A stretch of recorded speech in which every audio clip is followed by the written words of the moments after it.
Good morning students. हम कक्षा 10th में पढ़ रहे थे तुलसीदास द्वारा रचित लक्ष्मण परशुराम संवाद।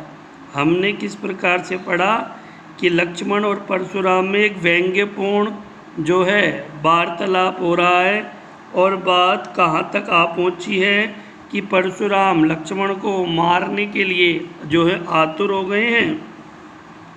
और फिर लक्ष्मण क्या कहते हैं और ये हम देखेंगे। कहो लखन मुनिशील तुम्हारा, को नहीं जान विदित संसारा। लक्ष्मण हंसकर कहते हैं, हे मुनि, तुम्हारी शीलता के बारे में ये सारा संसार जानता है, सारे संसार को पता है। माता पिता और ऋण भयनी के, तुम माता पिता के ऋण से तो मुक्त हो गए हो। तुमने अपने माता पिता के ऋण को तो चुका दिया है, उससे मुक्त हो गए हो।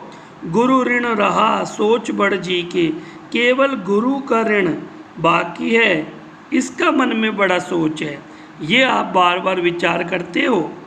सो जनु हमरे माथे काढ़ा, तो वो ऋण आप अपने हमारे माथे देना चाहते हो, अर्थात उस ऋण को चुकाने का माध्यम आपने हमें बना लिया है। दिन चल गए ब्याज बढ़ बाड़ा, अब तो दिन भी बहुत हो गए होंगे, उस ऋण का ब्याज भी बढ़ गया होगा।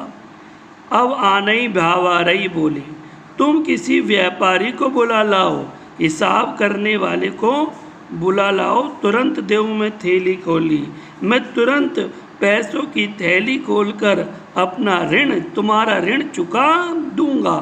सुनी कटु वचन कुठार सुधारा, ये कड़वे वचन सुनकर तो परशुराम ने अपना फरसा फिर धारण कर लिया।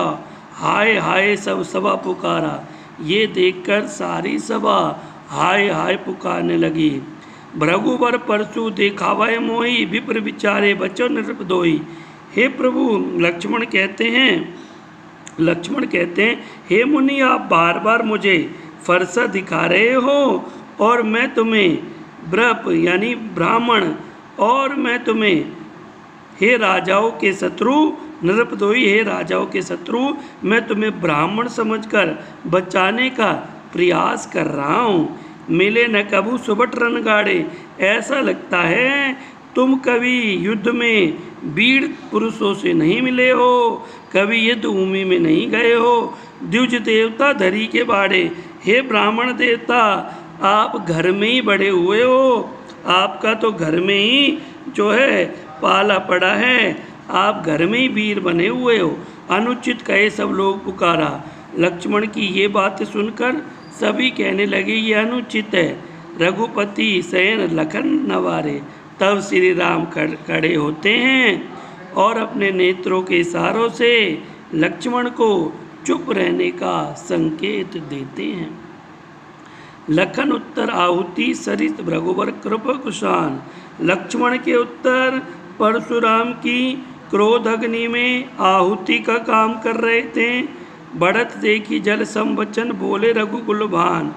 और बढ़ता देखकर, इस प्रकार से क्रोध बढ़ता देखकर श्री राम के वचन जल का काम कर रहे थे, उनकी क्रोध अग्नि को शांत कर रहे थे। तो बच्चों, इस प्रकार से आज आपका ये चैप्टर क्लोज हो गया है।